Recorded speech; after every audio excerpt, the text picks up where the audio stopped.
স্বচ্ছ ভোটার তালিকা দিয়ে ভোট করানো কমিশনের চ্যালেঞ্জ। তৃণমূলের চিহ্নিত বোমাবাজ পুলিশকে বাঁচানোর দায়িত্ব রাজ্যপালের। ২৬-এর ভোটে ক্ষমতায় আসার দাবিতে হুঙ্কার শ্রমিক ভট্টাচার্যের।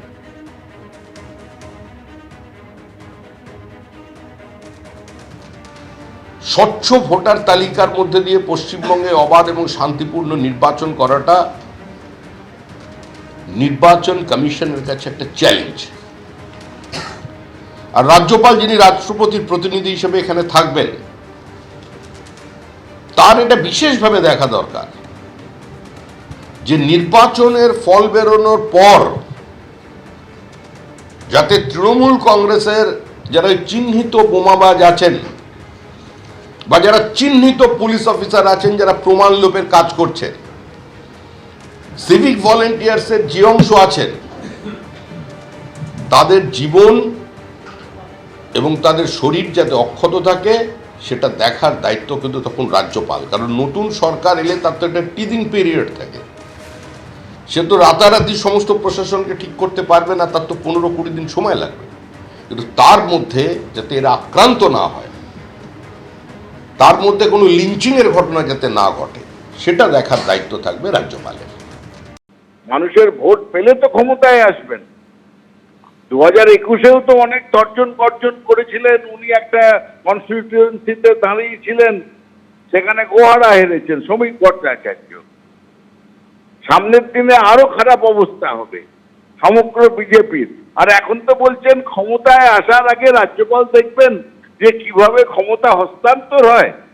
আর ইলেকশন কমিশনের কথা বলছেন, আরে ইলেকশন কমিশনের একটা ম্যানুয়াল আছে, সেটা কোনো দলকে দেখে হয় না।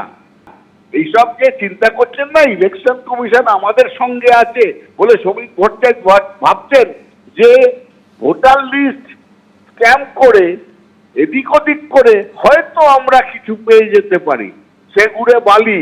মোদির বঙ্গ সফরে রাজনৈতিক তরজা। প্রধানমন্ত্রীর বঙ্গ সফরে রাজ্য বিজেপিতে জোর প্রস্তুতি। 18 তারিখ দুপুর 2টোয় অন্ডালে নামবেন প্রধানমন্ত্রী, জানালেন শ্রমিক ভট্টাচার্য। বাংলায় বিজেপি হারবে, ভোটের আগে ভোট পাখিদের বাংলা ভ্রমণ, কটাক্ষ কুণালের। আমি 18ই জুলাই শুক্রবার বিহারের মতিহারিতে একটি অনুষ্ঠানের পর প্রধানমন্ত্রী দুপুর 2টোর সময় অন্ডাল বিমানবন্দরে আসবেন। অন্ডাল বিমানবন্দর থেকে তিনি বাইকার সরাসরি নেহেরু স্টেডিয়ামে পৌঁছবেন।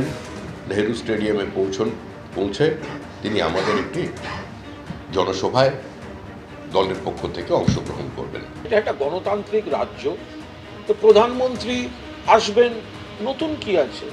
প্রধানমন্ত্রী আসবেন, বক্তব্য রাখবেন, তার কোনো প্রভাব সাধারণ মানুষের উপর পড়বে না এবং বাংলায় বিজেপি হারবে, মিটে গেল।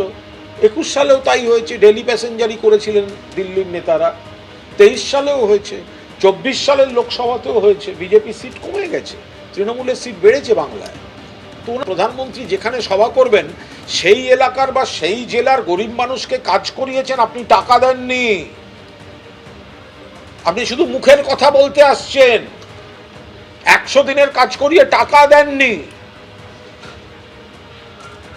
কোন মুখে কথা বলতে আসছেন?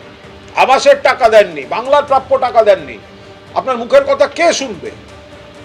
আপনি অতীতেও প্রত্যাখ্যাত হয়েছেন, 26 সালেও প্রত্যাখ্যাত হবেন।